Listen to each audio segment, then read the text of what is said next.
बोलो जयकारा बोल मेरे श्री गुरु महाराज की जय। को संत फरमाते हैं, संत सुंदरदास जी फरमाते हैं कि अपने अंदर अर्थात घट में ही मालिक को ढूंढो, क्योंकि परमात्मा का घर अपना हृदय ही है। जैसे बाहरी रूप में पूजा के लिए धूप दीप नैवेद्य की ज़रूरत है, वैसे ही आंतरिक पूजा के लिए दृढ़ विश्वास अटूट श्रद्धा की ज़रूरत है। घट में विराजमान प्रभु की आरती उतारने के लिए ये दीप धूप नैवेद्य है। श्रद्धा भावना का दीप जलाने से हृदय का अंधेरा दूर हो जाएगा। विश्वास के नैवेद्य से विषयों की दुर्गंध दूर होगी। फिर रोशनी और सुगंध में घट में ही मालिक के दर्शन होंगे। आवश्यकता है नित्य प्रति श्रद्धा और विश्वास के दीप जलाकर पूजा करने की। जो जागे तो पिए रहे, सोहे लाहे नाही, सुंदर करिए बंदगी तो जागे दिल माही। गफलत की निंद्रा में सोने और विषय विकारों की मलिनता से घट में दर्शन नहीं हो सकते।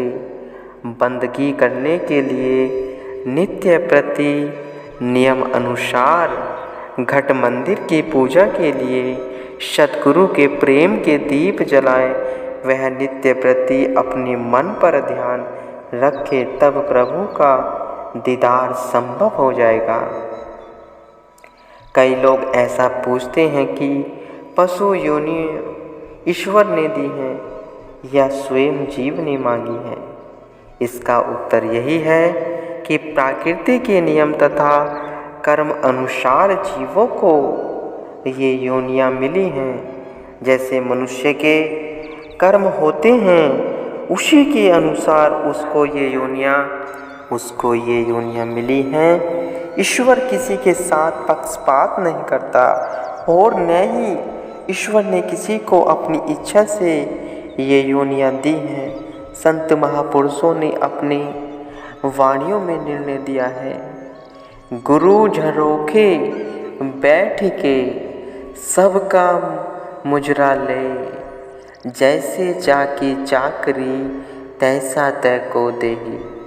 परम संत श्री कबीर साहिब जी फरमाते हैं, जीवों ने जैसे कर्म किए होते हैं, ईश्वर ने वैसा ही कर्मों का फल उन्हें दिया है। यदि कर्म नीच है तो दंड के रूप में पशु योनियां भोगनी पड़ेंगी। जैसे कोई मनुष्य अपने अपराधों के लिए अपनी सजा को स्वीकार कर लेता है और उस दंड के लिए कोई आपत्ति नहीं कर सकता, इसी तरह हर एक जीव अपनी योनियों में प्रसन्न है। यदि पशु योनियां ईश्वर ने अपनी इच्छा से पैदा दी होती तो अपनी योनियों में पशु पक्षी इतने प्रसन्न दिखाई नहीं देते। प्रत्येक जीव विशेष शक्ति के कारण अपनी योनियों में खुश है और प्रत्येक को अपना शरीर प्यारा है।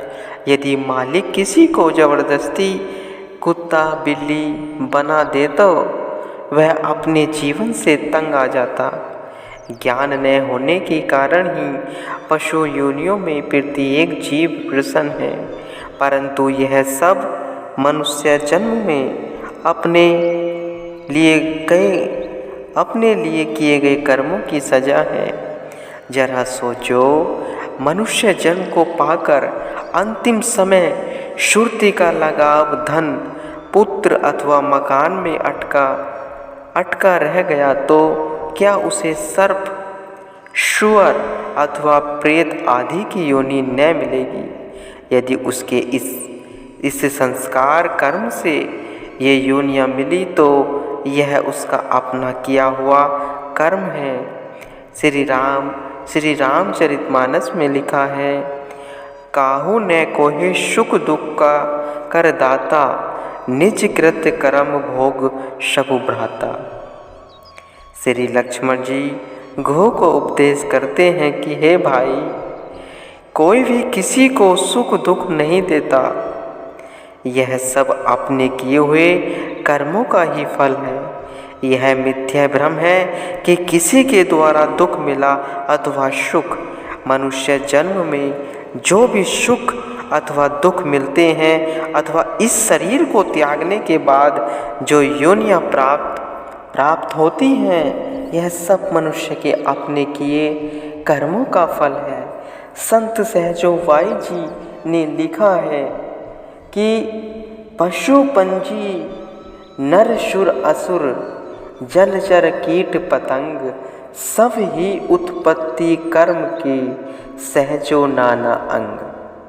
सभी संत महापुरुषों का यही उपदेश है कि वेद अथवा शास्त्रों का न्याय भी यही है कि पशु पक्षी मनुष्य देवता राक्षस जल में रहने वाले जीव कीड़े पतंगे ये सब भिन्न भिन्न प्रकार की योनियाँ अपने कर्मों से ही पैदा की गई हैं। जैसे किसान खेत में जिस वस्तु का बीज डालता है वैसा ही पौधा फल फूल देता है, ऐसे ही मनुष्य जो भी कर्म करता है वही फल अनन्य योनियों के रूप में भोगना पड़ता है। इसलिए संतों ने एक ही सुगम साधन बतलाया कि सद्गुरु के उपदेश अनुसार निष्काम कर्मों द्वारा जीवन को आचरणीय बनाओ। इसी साधन से सभी दुखों से छुटकारा मिलेगा, आवागमन का चक्र समाप्त हो जाएगा और निज पद को प्राप्त करके परम सुख एवं परम आनंद प्राप्त करेगा। पांडवों से भगवान श्री कृष्णचंद्र जी ने यज्ञ करवाया था, जिसमें ऋषि स्वपंच के भोजन करने पर आकाश में घंटा बजा था। यह भी अंदर का इशारा है, यानी योग यज्ञ के पूर्ण होने पर 10वें द्वार में घंटा बजेगा। अनाहत का इशारा है, अर्थात जो कुछ बाहर की रचना है वह अंदर की रचना है। महापुरुष ही अंदर की रचना को देखने पर जोर देते हैं। प्राय यह दृष्टांत सबने सुना ही हुआ है कि भगवान श्री कृष्णचंद्र जी महाराज जी ने पांडवों से यज्ञ करवाया था। उसमें स्वपंच ऋषि सम्मिलित न हुए यज्ञ के संपूर्ण होने का घंटा न बजा। श्री कृष्णचंद्र जी महाराज जी ने कहा, ऐ मुख्य स्थान पर स्वपंच ऋषि बैठे हैं, उनके आने पर यज्ञ संपूर्ण होगा। ऋषि जी को लाने का कार्य द्रौपदी को सौंपा गया। द्रौपदी श्रद्धा एवं विनम्रता सहित ऋषि जी के पास गई और यज्ञ में पधारने के लिए विनय की। उसकी विनय को स्वीकार कर स्वपंच ऋषि यज्ञ मंडप में आए और उन्होंने 36 प्रकार के व्यंजनों को मिलाकर भोजन किया। द्रौपदी ने देखा कि ऋषि ने उन 36 प्रकार के व्यंजनों को मिलाकर भोजन कर रहे हैं, तो उसके दिल में यह संकल्प उत्पन्न हुआ, इन्हें तो व्यंजनों का रस लेना ही नहीं आता। सबको अत्यंत आश्चर्य हुआ कि ऋषि जी के भोजन करने पर भी यज्ञ की पूर्णता के घंटे की आवाज़ सुनाई न दी। श्री कृष्ण जी ने पांडवों को संबोधित करते हुए पूछा कि अवश्य ही कोई ऐसी बात होगी जिसके कारण घंटा नहीं बजा। तब द्रौपदी ने अपनी संकल्प को प्रकट करते हुए क्षमा याचना की। भगवान श्री कृष्णचंद्र जी ने द्रौपदी संत महात्मा रसवादन से निर्लिप्त होते हैं, तुम्हारे तनिक से संकल्प ने यज्ञ में विघ्न डाल दिया है, इसलिए श्रद्धा एवं प्रेम सहित पुनः भोजन तैयार कर उन्हें करवाओ। भगवान श्री कृष्णचंद्र जी के वचन अनुसार संपूर्ण संकल्प को मिटाकर प्रेम सहित पुनः भोजन बनाकर उन्हें करवाया तो आकाश में घंटा बजा और यज्ञ संपूर्ण हुआ। इसी प्रकार जीव को भी योग यज्ञ की पूर्णता के लिए संत महापुरुषों की चरण शरण में उनके वचन अनुसार चलना आवश्यक है। संत महापुरुष आंतरिक घंटे की आवाज़ को सुनने के लिए अनाहत शब्द का साधन बतलाते हैं। चित्त में भांति भांति के संकल्पों के कारण यह शब्द सुनाई नहीं देता। अनन्य अनुराग पूर्ण विश्वास और श्रद्धा से सद्गुरु के उपदेश अनुसार संपूर्ण संकल्प विकल्पों शून्य होकर ही आंतरिक शब्द सुनने में समर्थ हो जाता है।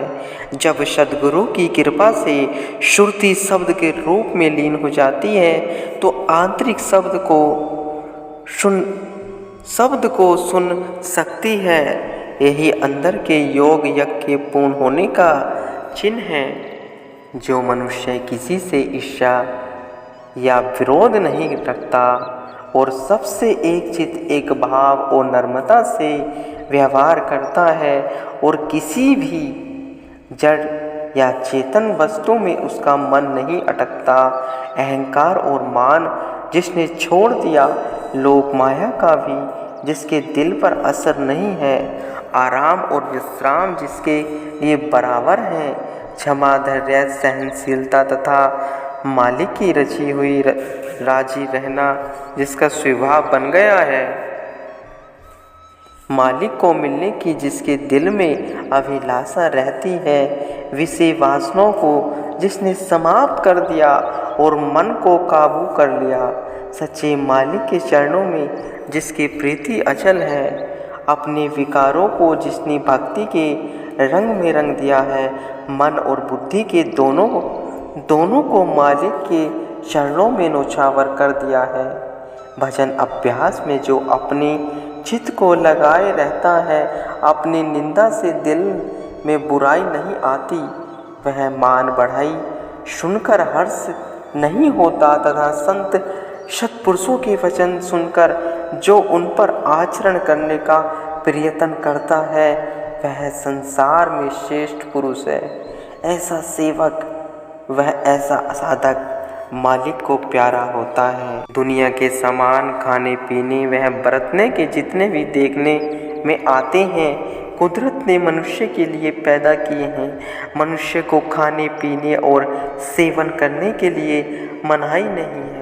मनुष्य खाए पिए और आराम से जीवन व्यतीत करे, परंतु इस बात का ख्याल रखना जरूरी है कि जिस ज़रूरत के लिए पदार्थ बनाए गए हैं उनसे उतनी ज़रूरत पूरी करें। किसी भी पदार्थ को सेवन करने का या पाने से कोई नहीं रोक सकता, परंतु इनको इकट्ठा करना, उनमें सुर्ती को लगाना, उनको दिल में स्थान देना यह उचित नहीं है। और फिर जिस प्रयोजन के लिए मनुष्य को पैदा किया गया है, उस प्रयोजन को पूरा करना भी मनुष्य का कर्तव्य है। जब मनुष्य के लिए खाने पीने के सामान बनाए गए हैं तो प्रश्न यह है कि मनुष्य को किस लिए बनाया गया है। इसका उत्तर यही है कि यह भी किसी विशेष कार्य के लिए भेजा गया है। वह मालिक की भजन बंदगी के लिए ही संसार में आया है। यदि मनुष्य का ध्यान भक्ति वह भजन की तरफ लगा हुआ है, तब तो उसका खाना पीना पहनना सब सफल है। यदि मनुष्य मालिक की भक्ति नहीं करता और अपने वास्तविक उद्देश्य को भूल जाता है, तो संत महापुरुषों की दृष्टि में उसका मनुष्य जन्म लेना ही निरर्थक है, क्योंकि मनुष्य संसार में मालिक की बंदगी के लिए ही भेजा गया है। गुरुमुखो।